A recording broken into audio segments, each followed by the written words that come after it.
This is episode 3 of Nonprofit Navigators, a web series interviewing nonprofit stakeholders to discuss engagement and communication through digital media, with a focus on the particular challenges of a global pandemic. Today we're speaking with Mark Garza, founder and executive director of the Flatwater Foundation. Through partnerships with local cancer centers and nonprofits, Flatwater helps families coping with a cancer diagnosis navigate therapy and then pays the bills for those that otherwise have no access to care. Mark, thank you a bunch for being here today. We live in unprecedented times. I appreciate you carving some time out of your busy day.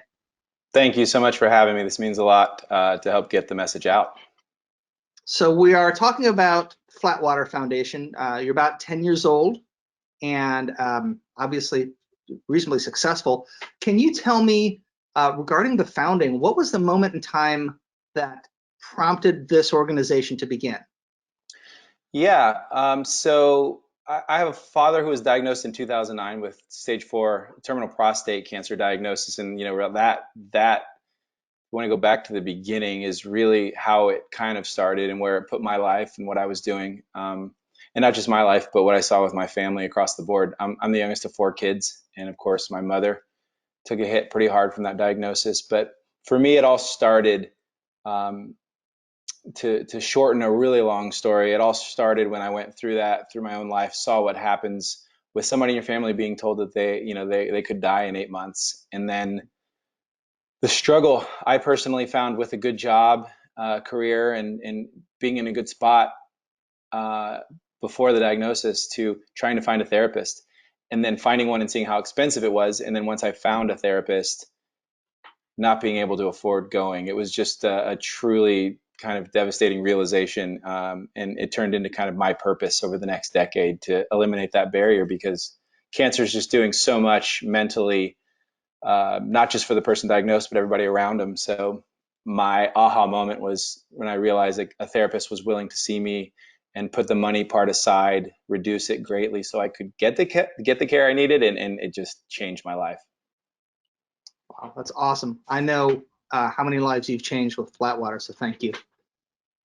Flatwater's done a bunch of different kinds of communication over the years, and nonprofits use communication in different ways. Some do more traditional like radio or TV, some do social. What has worked best for Flatwater? Yeah, it's interesting to think about. We were a volunteer organization, a volunteer staff of 1, myself, for the first 5 years we were in existence. So until around 2015, and then started to get budgets and grow and start to do hundreds and hundreds of thousands of dollars of fundraising and care. And our communication strategies have obviously had to change. So we, as an organization, still only 2 people with previously, before this, a $1.5 million, almost $2 million program. We've obviously changed things over time, but free as much as we could get. So earning media and communicating through relationships that we had with the local news stations, and PR. PR was the name of the game, obviously, for so long, because we couldn't put any money and didn't want to put any money towards buying advertising. So we had a lot of success early on with a new message. My background being previously in global ad agencies and marketing, taking what we knew about how to distill things down to one message and get that over to some news crews. Our very first sort of stunt that we did as a communications tactic was a stunt. It was just that, getting people together on paddle boards to go out. We weren't an organization. It was just a cause at the time in 2010. Paddling 21 miles on a paddleboard, filming it, broadcasting it from the radio. We got a local radio host named JB Hager, who a decade later is still so involved. And JB and Sandy came out on the water and broadcast their show. And that was pretty cool, because we hit the masses with no money and no budget. We were able to go to the masses on the radio waves and on the morning drive throughout the day, have people tune in and find out about what we were doing. And again, we weren't a nonprofit at that time. We were basically cheerleaders for therapy. So it all started off with a bang. And because I was doing an event and marketing, Rob McKinney helped me brand it and come up with a logo and create something called Damn That Cancer, Damn the Damn Paddleboard ride. So it became a social media play and getting the word out about why we were doing crazy things out on water. And what we could do. So as we became a nonprofit, and we called it Flatwater because Flatwater is the idea of that calm and that distilled notion of peace and tranquility. Yeah, exactly. That smooth that we want to get families back to in a time of diagnosis. So we kind of transferred to using that message, that imagery, that theme across the board, Mm-hmm. creating social media posts, creating messages, and getting out there through social for free. Like that was a huge effort to build community and become a voice or a megaphone even for therapy. Um, as we've grown, we've started to use production companies. Chris, you've been very involved since day one, and find talented people that could and would be willing to help us create video content that could go on social media that was donated. That is not a sustainable model. That's not something we figured we would do forever. So we've looked at how those have helped and help us get our message across. And I think that's our strongest communication strategy to date, is creating content that tells people about our event. Doesn't matter if you made it to the event, we can share it with you online. Um, we can have testimonials. What we do is therapy. We're not asking people to interrupt their therapy and market our organization, but they come to us. And so you can find testimonials, for example, now that we've put together during this pandemic on one YouTube page, so that people can kind of go to one place and see them all on YouTube. But that has been incredibly powerful, very shareable, and answers a lot of questions that people have about what we do. That's a good answer. I appreciate that. Hey, Yeah. so depending on who you believe, it sounds like over a course of time, between 30 and 50% of nonprofits fail. Just briefly tell me, what is it about Flatwater that has kept you in business? That's a low number from what I'm told, Yeah. and what's shared with me. So yes, I would agree with you. That is true. Um, from the very beginning of our organization, we made a very conscious decision to run our nonprofit as a business, like a business, because it is a business. And I think that's one thing. One thing that we try to make very evident, to the point now where we have a CPA, and bookkeepers and our finances and teams in place, and we've invested in protocols and software. But we run it like a business, and we keep it such that we do so much work that we can still keep a 90% program, 10% G&A. I think our last audited financials were 89/11 or 90/10. So, running it like a business is how you can endure. And we made a lot of sustainability decisions based on things like not providing um, volunteer therapy, not taking people that could donate hours of care, paying them a rate, and a rate that we feel is fair for both sides, so that we could be sustainable. I mean, we can get into a little bit of that down the road here, what this pandemic, what that means in a time like this. But we definitely have made decisions that keep us operating as a business. Good. That's potentially very useful information for other nonprofits. Well, I think a lot of times what happens, just like us, is nonprofits start because something happens to an individual, like one person in life. Something happens and changes their entire kind of paradigm and how they see the world, and flips their world upside down usually. And so it doesn't matter what walk of life, what career, what your background was. I was a businessman. I was a business guy, and I'm fortunate that I had the fundamentals of business and studied business in college. And I mean, not that college is where I learned it at all, but being being on a path, I'd say that a lot of times the heart people act very, very strong from what happens to them in the world, and they might not have been thinking about business principles and foundations. And I'm no expert, and I'm by no means any sort of incredible business person, but I think that nonprofits are to solve problems that people face, and very big problems, and they do a great, great, great job at creating something that can fix a problem.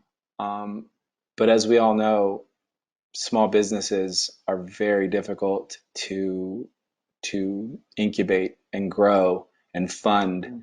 And so a lot of times these are volunteer-based organizations that never get to the point where they can fund growth. I'm a big believer in business. You have to put the money in. We don't take profits and we don't reinvest, and there's no dividends and sharing, but we are a nonprofit, public, and others that are might be afraid to invest in themselves with respect to human capital, for example. And the reason a lot of nonprofits die out, in my opinion, are they get choked out. They get choked out on the human capital. There's an important theory around the overhead myth, and the myth that you have to, at early on, be at this 90-10 that I talked about.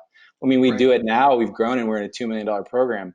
But early on, there's no way to start paying somebody to do the job. And so nobody wants to do it when you're just starting a program. And to get to that equilibrium where you can kind of do both things, it's very hard. Well, without congratulations investing. on being there. Thank you. I think it's so hard that so many people don't want to do it, and they think that it can be volunteer and has to be. You have to look at what your 5 and 10 year goals are and understand that you might need to invest. The second that we added an employee paid, I volunteered. I said, no, I want to be the executive director, and left my old job making a lot more money. But the second we hired, Chelsea Hardy, who is our development director and our events director, I mean, we took a trajectory because investing in people allows you to do so much 10x. Yeah, that makes sense. I'm going to shift a little bit and ask you, what is the most unexpected thing that resulted from some kind of communication or marketing or an advertising endeavor that Flatwater did? This can be either positive or negative, just something you guys did and something happened like, wow, didn't expect that. Yeah, I kind of had that emotion, that experience early on. I mentioned Chelsea Hardy, but 10 years ago when we were just kicking this thing off, I was like, who is out there? Who's amazing? Who's got mental toughness and shows it? And we thought about guys like Colt McCoy and Trey Hardy. And Trey at the time was the world's greatest athlete. Current at the time, the 2000, it's just 2010. At the time, he was the 2011 world's greatest athlete, right? And so then becomes the 2-time world's greatest athlete by winning world championships of track and field and decathlon. We had Trey come on board. We hadn't met, and he was like, I'm all in, let's do this. And we met at this photo shoot and did a little QR code campaign that you were a part of, Chris, and 10 years ago. And Trey introduced us to the notion through this tactic, a vision we had to use really powerful minds and athletes, world record holders and world champions, to talk about the power of the mind, because we didn't need to talk about just cancer and therapy. And what happened is Trey is 10 years later, Trey is champion. He continues to push the message. But what that did, something super unexpected from this notion, was kind of birds of a feather. Guys like Brendan Hansen, world record holders like Brendan Hansen, and multi gold Olympians, Ricky Behrens, Eric Chanteau, Aaron Pearsall, Kathleen Hurst, like the list goes on and on. Kathleen's amazing. And then Chelsea Hardy, who's the number 2 in the world in 2009, is now the other half of the foundation. And just some of the most incredible work ethic / inspirational people decided to get on board and help us communicate this message. And it continues today. So I would say, like, we thought we were going to be tricky, and we'll do a little QR campaign and it'll play a video, and it wasn't a strategy, but it has become a very powerful strategy, which is know who is helping you share your message and why their voice is so true, and believable and authentic. I mean, these guys, look up any one of them, get to know any one of them, and they're just pure authenticity. Hi, I'm Trey Hardy, world champion, and I support the Flatwater Foundation's mission to promote mental wellness for families coping with cancer. Several years ago, remember my family was diagnosed with cancer. At that time, I was living in, this bubble that cancer affected everybody else. It was, like a 2x4 to the head, and it was something that kind of snaps you back to life and to reality. There was a moment in time where I was learning how to use track and field and learning how to use my training and my running and lifting weights and exercise as a means to cope with what was going on. I think for me personally, mental wellness is the difference between, you know, first place and last place and all the places in between. You can have all the talent, all the tools in the world, and have all the right motivation and everything, but if you're not happy or if you're not in the right state of mind, it's all for naught. You're your own worst enemy. You're not successful because of the training you do or the work that you do when you're supposed to be working. You're successful because of your mental preparation and where you are centered.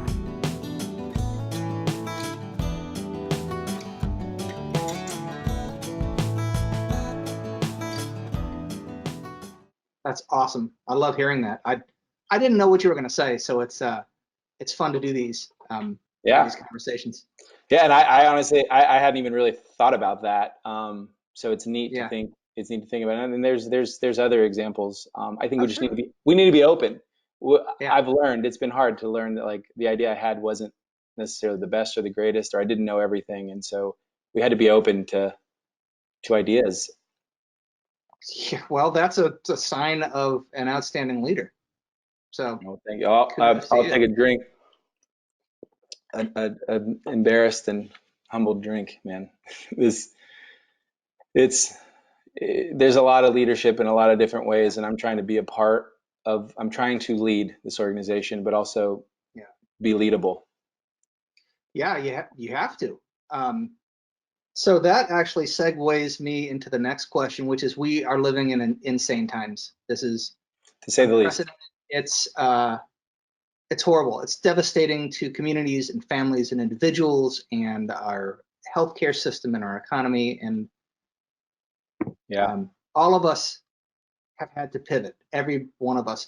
As an organization for Flatwater, I've spoken to other organizations, other nonprofits. They said funding just stopped. Yeah. What has happened with Flatwater, and what kind of pivots has Flatwater had to make? Yeah, we're no different, Chris. Rightfully so. You know, we have probably a bit to a fault relied a lot on peer-to-peer fundraising and events. Events are something that the world will look at, right, and moving forward in a different manner. We've built a lot of community, a lot of togetherness. We've been very successful at building togetherness and people that want to gather and have events and get 200 people together and then 1,000 people at the end to celebrate and raise $1 million. What I'll say is we've definitely we're trying not so much to pivot because we're so laser focused on our mission and what we do. I would say that we've tried to get very creative on how we can think about using our existing people to fundraise and help us continue to raise money. But going back to the business side of that conversation earlier, it's also been absolutely devastating because what we've done really well is raise a lot of money to pay for a lot of therapy to the tune of a couple $100,000 worth of therapy that we negotiate down, and we pay out around $120,000 plus a month for therapy. So yeah, and on top of that, we've been paying for a couple $100,000 a month. And then if you think about that, the whole run this like a business, we also, a lot of profits, major percentage of nonprofits don't run with reserves. They raise their money, they spend their money, and not having reserves is something that was thinkable and doable for many, many years. We had over $500,000 in reserves because what we do is so expensive. I mean, our organization didn't exist, and everybody used to tell me that nobody in the world does this because it's too expensive, right? It's very expensive. It's $140 an hour to go talk to a therapist, and we had to change that. So this is devastating. We have had to make major shifts in our program that keep me up at night, missing nights of sleep. My heart is devastated because I started this to eliminate barriers, completely eliminate barriers for therapy, because cancer is so devastating. And the reason that's so hard for me is I saw a graphic recently. It had like a circle like this. Well, it had different circles showing representations mathematically in an area of a circle. Computations that showed annual deaths or total deaths, in a year's time from the Spanish flu, the Yeah. influenza, 2017-18 influenza, like year-to-year influenzas where they were at 35,000 and 69,000, and then where we're at with the coronavirus, for example, and what the potential is. Yeah. But on the right-hand side, there was two really giant circles. Yeah. The Spanish flu, and right next to it, there was another giant circle. Cancer. Cancer. Yeah. Labeled cancer. And so here we have Yeah. this, here's the Spanish flu, they killed this many people in a year. Here's cancer, killed this many people in a year. And then now we have a situation where those people that are in that circle, plus this other circle that's growing, where that overlaps, is just incredibly, incredibly scary. And that, I think, was a really good illustration that, like, we are needed more than ever. Our organization needs funding. People can't give right now. We have to get creative. But I understand. Like, there's a lot of unknowns that I don't think everybody should be digging deep in their wallets if they can't right now. But we have to find that funding that's there. It exists. There are family foundations and donor advised funds, and there's some wealth and some work that has to happen to find the support. It's out there, and I'm working every day, 16 hours a day, trying to find it and get this message out, Chris, in ways like this, because with that, we can stop limiting the number of times. Historically, for 10 years, we've let people go to therapy once a week, and we also do not limit the amount of time they can go over time, like the length, because cancer does not go away. Yeah, sure. Yeah, exactly. So what we had to do was stop putting new people into therapy right now, because that would eliminate our funding in the next couple of months. We'd be gone, and then at the end of this, when we get back to things, that's one resource that's not there anymore. And I want to do. We as an organization, our board of directors, our staff, want to do everything we can to weather this as best we can, But with that funding, that can change. We can stop limiting how many times these people go, what we can pay out each month to give us a runway, and thrive. We have to. What would it mean for someone, a donor, to write $1 million check to you today? It would mean we could go back to business as usual. We could go back to business as usual because that $1 million, for example, damn that cancer. I talked early on about that paddleboarding deal. What we did was we started to make that a public event, and we created our organization because I knew we didn't want to just give money to another organization, because nobody does what we do. Nobody pays 100% of the therapy bill for these families as long as they need it. So we started that. That's what Flatwater does, and we provide access to mental health for families coping with cancer. But what we would be able to do with that is essentially that would be damn that cancer. That's not able to happen right now. That's on hold, Chris. That's the money is. People can still fundraise, but asking for money right now is hard. We would be able to lift. We would lift the hold on new placements, and we would be able to go back to our standard. Because one thing really incredible that came out of this is, just like we've seen, we knew would be the future of our organization, is our therapists went to teletherapy. They got really creative, and they figured it out. I mean, they're doing things just like this. I mean, I can't tell you how many of these I've done in the last 24 hours. It's amazing. And it works. It works. I did it for a year to last year for a year, and therapy works. I mean, obviously, I wouldn't have committed my life to this work if I wasn't a big believer. But teletherapy is powerful.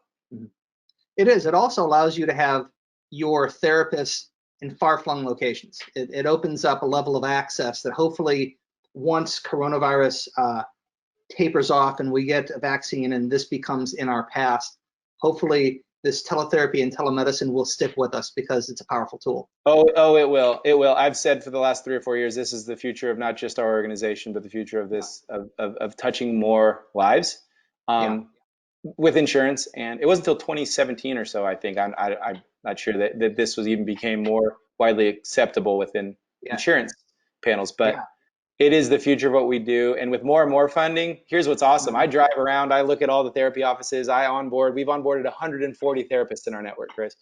Wow. With this new world, I get so excited, because with this new world, our access to new care providers is going to open up our whole world to so many more across the state of Texas, because you are still bound by state licensing.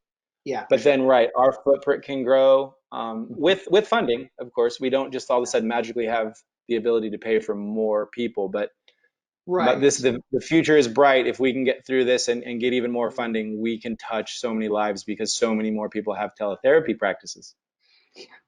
I so much Yeah. hope that right donor sees this and says, you know what, this is what I need to do. Because you're Yeah. right, that big circle it's still there. Yeah. It's not going away.